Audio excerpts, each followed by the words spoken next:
नमस्कार, मी निलिमा कदम.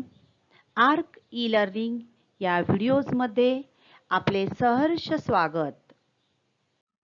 पूर्व माध्यमिक शिष्यवृत्ती परीक्षा म्हणजेच इयत्ता 8वी पेपर दुसरा यामध्ये तृतीय भाषा म्हणजेच इंग्रजी हा 50 गुणांसाठी आणि बुद्धिमत्ता चाचणी हा पेपर 100 गुणांसाठी असा असतो. एकूण पेपर दुसरा हा 150 गुणांसाठी असतो. Third language and intelligence test. आपण बुद्धिमत्ता चाचणी हा घटक अभ्यासणार आहोत. समसंबंध यातील पहिला घटक आहे शब्द संग्रह. 3.1 शब्द संग्रह एनॉलॉजी इन वर्ड्स. तर समसंबंध यामध्ये असणाऱ्या प्रश्नांचं स्वरूप कसं असतं ते आपण पहिले जाणून घेऊया. या प्रकारामध्ये एकूण 4 पदे असतात. त्यातील 3 पदे दिलेली असतात. पहिल्या पदाचा दुसऱ्या पदाशी जो संबंध असतो तसाच संबंध तिसऱ्या पदाचा चौथ्या पदाशी असतो. यापैकी म्हणजे तिसऱ्या आणि चौथ्या किंवा पहिल्या आणि दुसऱ्या, तर यापैकी कोणते तरी एक पद दिलेले नसते. म्हणजे पहिलं पद दुसरं पद यांचा जो संबंध आहे तसाच संबंध तिसऱ्या आणि चौथ्या. तर या पहिल्या 2 आणि दुसऱ्या 2 यापैकी कोणते तरी एक पद न देता त्या ठिकाणी प्रश्नचिन्ह दिलेले असते. दिलेल्या 2 सलग पदांच्या सहसंबंधाचा अभ्यास करून पर्यायात दिलेले अचूक उत्तर शोधून काढणे अपेक्षित असते. तर समसंबंध शब्दसंग्रह या उपघटकामध्ये 4 पदांपैकी 3 पदांमध्ये शब्द दिलेले असतात. यामध्ये भाषेतील शब्द, प्राणी व त्यांचे अवयव, त्यांच्या कृती, त्यांचे आवाज, त्यांचे गुणधर्म, वस्तू व त्यांचे उपयोग, नद्या, पर्वत, मराठी इंग्रजी महिने, ऋतू, व्यवसाय, खेळ, जयंत्या, सण, भौगोलिक स्थाने, राज्य, राजधान्या, बंदर, व्यक्ती इत्यादी परस्पर संबंधित विविध बाबी देऊन प्रश्नचिन्हाच्या जागी येणाऱ्या पदाचा शब्द शोधायला सांगितले जाते. हे प्रश्न सोडवताना दिलेल्या शब्दांमधील समान संबंध व दिलेले पर्याय विचारात घ्यावे लागतात. अत्यंत महत्त्वाचं आहे. 2 शब्दांमध्ये असणारा संबंध आणि आपल्याला कोणते पर्याय दिलेले आहेत हे विचारात घ्यावे लागतात. काही वेळेला विरुद्धार्थी शब्द, समानार्थी शब्द अशा प्रकारेही संबंध आपल्याला दिलेला असतो. एक वचन, अनेक वचन इत्यादी. तर समान संबंधातील प्रश्नचिन्हाच्या जागी येणारा शब्द शोधण्यासाठी त्या शब्द प्रकाराचा आशय, त्या शब्दाचं रूप, दिलेल्या शब्द जो आहे त्याचा रंग, गुणधर्म, आकार, कार्य, परिणाम, क्रिया, त्यामध्ये असणारी रचना, साम्य, समानार्थी, विरुद्धार्थी, पुल्लिंग, स्त्रीलिंग, एक वचन, अनेक वचन, एकाच शब्दाचे वेगवेगळे अर्थ, परिणाम, स्वभाव इत्यादी अनेक गोष्टी लक्षात घेऊन दिलेल्या पर्यायांमधून उत्तर शोधावे.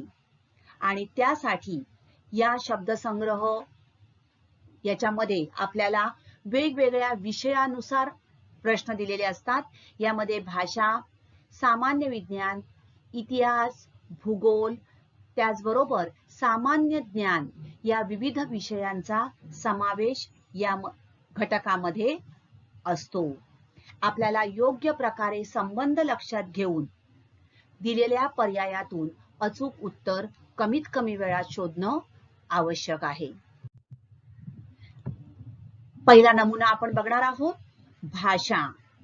तर भाषा या विषयासंबंधी कशा प्रकारचे प्रश्न असतात ते आपण बघणार आहोत. त्या अगोदर भाषेमध्ये कोणकोणत्या घटकांचा समावेश होणार आहे त्याची आपण माहिती करून घेऊ. मराठी विषयातील समानार्थी शब्द, विरुद्धार्थी शब्द, म्हणी, लिंग, वचन, वाक्प्रचार, समूहदर्शक शब्द, एकाच अर्थाचे शब्द, जोड शब्द यासारखे शब्द संग्रह वापरलेले असतात. त्यामुळे आपलं वाचन जितकं अधिक असेल त्या अनुषंगाने आपल्याला या ठिकाणी शब्दामध्ये असणारा संबंध समजण्यास कमीत कमी वेळामध्ये अचूक संबंध समजून घेऊन अचूक पर्याय शोधण्यास याचा उपयोग होतो.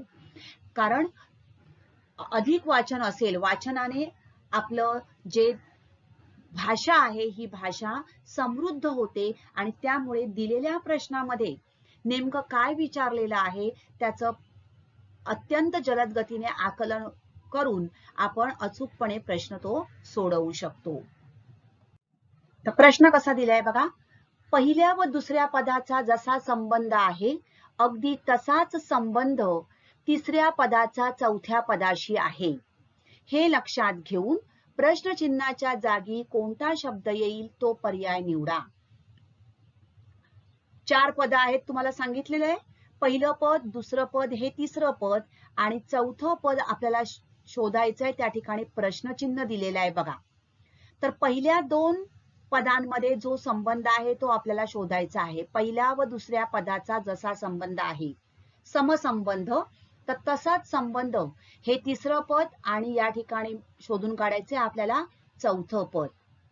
पर्याय आपल्याला दिलेले आहेत बघा. भाऊ भ्राता, म्हणजे भाऊ आणि भ्राता याच्यामध्ये जो संबंध आहे तो लक्षात घेऊन तोच संबंध आपल्याला चांदणे आणि या ठिकाणी शब्द शोधायचा आहे.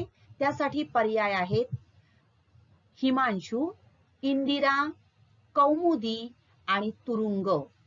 4 पर्याय आपल्याला दिलेले आहेत.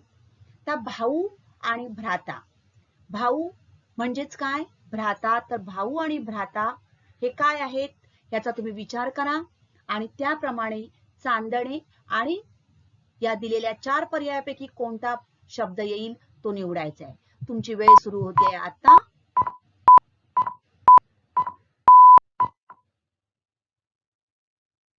काय आहे, भाऊ आणि भ्राता हे समानार्थी शब्द आहेत. त्याचप्रमाणे चांदणेसाठी समानार्थी शब्द आहे कौमुदी. त्यामुळे उत्तर येईल पर्याय क्रमांक 3. समजलं?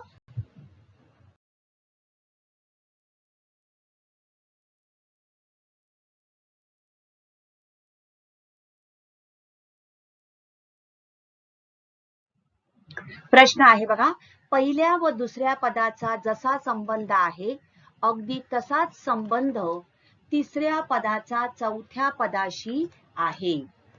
हे लक्षात घेऊन प्रश्नचिन्हांच्या जागी कोणता शब्द येईल तो पर्याय निवडा. तर अशा प्रकारे आपल्याला प्रश्न दिलेला असतो.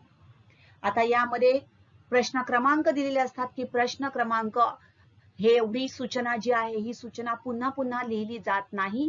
तर काय सांगितलं जातं, प्रश्न क्रमांक 1 ते 4 किंवा 1 ते 3 आणि अशा प्रकारे आपल्याला सूचना दिली जाते. म्हणजेच पहिला प्रश्न, दुसरा प्रश्न आणि तिसरा प्रश्न या तिन्ही प्रश्नांना हाच प्रश्न प्रकार लागू आहे असा त्याचा अर्थ होतो. आता आपण पहिलं उदाहरण आहे बघा. साप, गारुडी, अस्वल, प्रश्नचिन्ह. आपल्याला पर्याय दिलेले आहेत.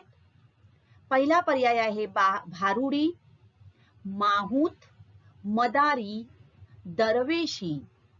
4 पर्याय दिलेले आहेत. आता साप आणि गारुडी याच्यामध्ये काय संबंध आहे हा तुम्ही लक्षात घ्यायचा आहे. तर साप घेऊन जे माणसं प्रामुख्याने आपल्या आजूबाजूला फिरतात, साप घेऊन फिरणारे कोण असतात तर गारुडी. त्याप्रमाणे अस्वलाला घेऊन फिरणारी जी लोक असतात त्यांना काय म्हटलं जातं ते आपल्याला शोधायचं आहे. तुमची वेळ सुरू होतीये, विचार करा पटकन. काय आहे उत्तर? दरवेशी. अस्वलाला घेऊन फिरणारी जी माणसं असतात त्यांना म्हणतात दरवेशी. पुढचा प्रश्न आहे नदी, नद्या, त्याप्रमाणे दासी.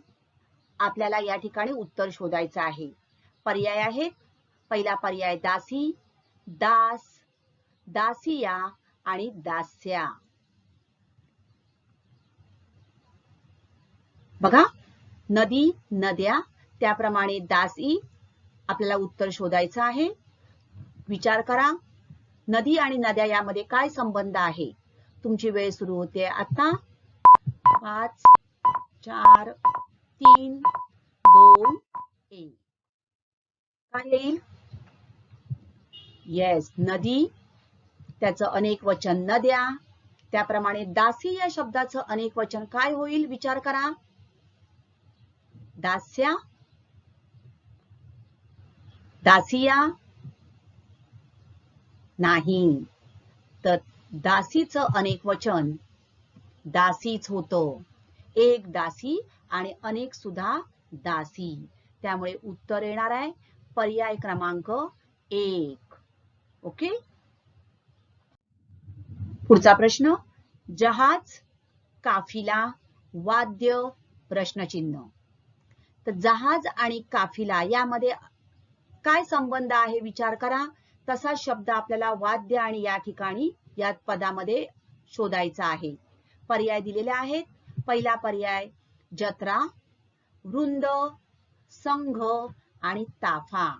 4 पर्याय आपल्याला दिलेले आहेत.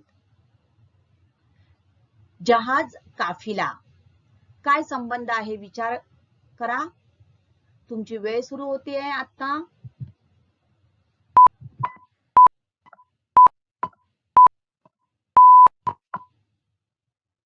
बघा, जहाज आणि अनेक जहाज जेव्हा येतात तेव्हा आपण म्हणतो जहाजांचा काफिला. म्हणजे हा झाला समूहदर्शक शब्द.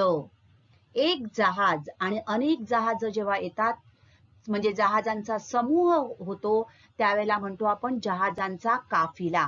तसं एक वाद्य आणि अनेक वाद्य एकत्र येऊन काय होतं? वाद्यांचा वृंद. ओके, म्हणजेच येणार उत्तर पर्याय क्रमांक 2. पुढचा प्रश्न आहे गळा, हार, त्याप्रमाणे कान, प्रश्नचिन्ह. पर्याय दिलेले आहेत. मणी, कुंडल, ताईत, पाटली. अचूक पर्याय आपल्याला निवडायचा आहे. तर गळा आणि हार यामध्ये असणारा संबंध लक्षात घ्या. त्याप्रमाणे कानाशी संबंधित शब्द आपल्याला निवडायचा आहे. तुमची वेळ सुरू होते आता.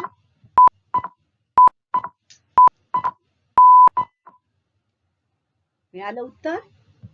तर बघा, गळ्यामध्ये हार परिधान केला जातो, हार घातला जातो.